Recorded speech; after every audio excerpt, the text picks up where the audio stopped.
All right, everyone, welcome back. You know how this works. We pick a listener request, dive deep. That's right. We both do some research beforehand, then get together, see what we found. This one, I gotta say, I was intrigued right from the start. Yeah, this one's interesting for sure. Listener wants to know more about instilling good manners. And specifically about this, 5 tips thing they read somewhere. Exactly. 5 tips for teaching kids about manners. Which, okay, at first glance, you think?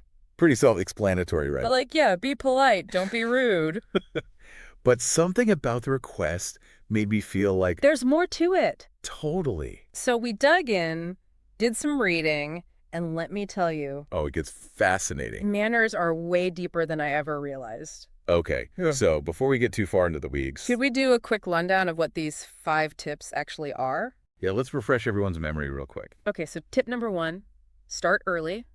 2, be a role model. 3, practice consistently. 4 is praise good behavior. And finally, number 5, explain the importance. Okay, so those are the 5 tips. Simple enough when you just list them off like that. Deceptively simple. Yeah, for sure. So where do we even begin with this? Start early. Okay, that makes sense on the surface. Yeah, they kind of intrinsically get that, right? But, why? What's the science behind that? Well, think about it this way. A child's brain, especially those first few years of life, they're wired for learning. Like little sponges. Right. We've all heard that one. It's true, though, but it's not just about soaking up information. That's how they're soaking it up. Right? Exactly. Those early experiences, those interactions, they're shaping how the brain actually develops. Okay, so connect that to manners for me. So good manners, they're fundamentally social skills, right? Saying please and thank you, sharing, knowing how to act in different situations. It's like a social code almost. Yes. And the younger you learn a language, any language, the more naturally it comes. Well, that's a good way to put it, yeah. Social skills, they work the same way. The brain's primed for it during those early years. Okay, that's really interesting. So it's not just about teaching kids to be polite. It's about literally shaping their brains. Exactly. And think about it. This applies whether you have kids, work with kids, or just want to understand your own behavior better. Oh, that's a good point. We've all got those foundational experiences that still affect us today. 100%. Okay, so moving on to tip number 2. Yeah. Be a role model. I got to admit, this one can feel a little... Oh, I know, right? You got to be on all the time. Exactly. Is that really sustainable, though? We're all human. We're going to slip up. I'm glad you said that, actually, because that kind of imperfection, it's actually a good thing. Wait, really? How so? Because kids need to see that we don't always get it right either, that we make mistakes too. You're saying it's more about how you handle those mistakes? Exactly. Think about it. If a child never sees their parents apologize, never sees them admit they were wrong, They might start thinking that making mistakes is bad or wrong, or that you should just pretend they didn't happen. which is not the message you want to send at all. Right. So when you do mess up, and you will, Oh, for sure. that's your opportunity to model a sincere apology. Show them what taking responsibility actually looks like. And that's a valuable lesson in itself. That's such a good point. Okay, so the next few tips. Practice consistently. Praise good behavior.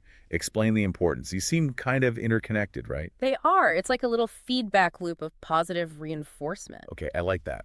So break it down for me. Okay, so practice consistently. This one's pretty self-explanatory. Like any skill, the more you use it, the more natural it becomes. Muscle memory, basic. Exactly. And then you've got praise good behavior. When a child does something right, acknowledge it. Don't we all thrive on a little positive reinforcement? Absolutely. It's not just about being nice either. Yeah. Studies show that genuine praise actually releases dopamine in the brain. The feel-good chemical. Right. So you're literally wiring their brains to associate good manners with positive feelings. That's amazing. So it's not manipulation, it's science. Exactly. And then finally, you've got explain the importance. Which is kind of like the why behind all of this. Right, because it's not enough to just tell kids what to do. They need to understand the reasoning behind it. Yes. Explain to them why saying please matters. How it makes other people feel. That it's about showing respect and consideration. Okay, this is really making it all click for me. We've covered the how of instilling good manners, but let's shift gears for a sec. Okay, yeah. Why does any of this even matter?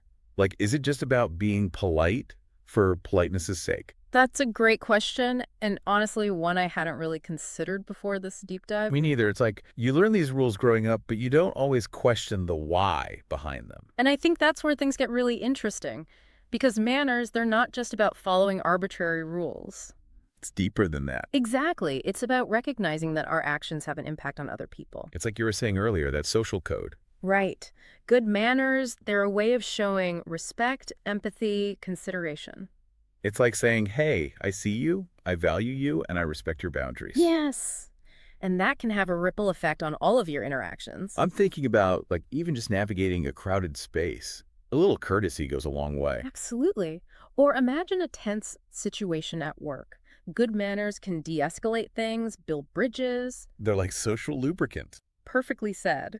So it's not just about being proper, it's about fostering positive, respectful connections with the people around us. Wow, this deep dive has really given me a whole new perspective on manners. Me too. Uh, I feel like I'm seeing the world through a different lens now. and to think, it all started with those 5 simple tips. Right. Those tips are just the tip of the iceberg. There's so much more to explore beneath the surface. There really is.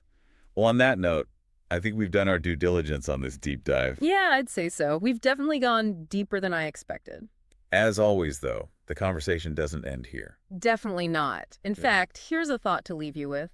Pay attention to the manners or lack thereof that you encounter in your day-to-day life. Oh, I like that. It's like a little social experiment. Exactly. Observe how people interact, how their manners or lack of them make you feel. You might be surprised by what you discover. That's fantastic advice. I know we'll be paying closer attention now. Well, that's it for today's deep dive. A huge thank you to our listeners for sending in such a fascinating request. Yes, thank you. And keep those requests coming. We love diving into these topics with you. Until next time, keep exploring, keep learning, and keep those manners sharp.